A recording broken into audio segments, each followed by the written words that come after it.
আপনারা যদি এই সাইডটা আসেন, আসলে এই সাইডটা আসলে অনেক সুন্দর একটা ভিউ পাবেন এবং এখানেও একটা ভিউ পাবেন। দেখেন অনেক সুন্দর একটা জায়গা আছে।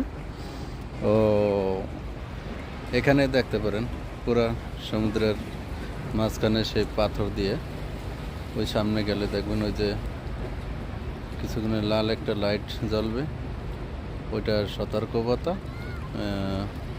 চলে আসুন বন্ধুরা আপনারা করার জন্য। এটা সেই আলমাজাজ পার্ক, যেটা দুবাইতে অবস্থিত। আমি বর্তমানে শারজার সাইডে আছি, মানে দুবাইয়ের অপোজিট সাইডে, যেখানে সি বোট চালানো হয়, ভাড়া দেওয়া হয়। এখানে আসতে পারেন, সি বোট পাবেন এবং সুন্দর একটা ভিউ পাবেন বরাবর। ওকে।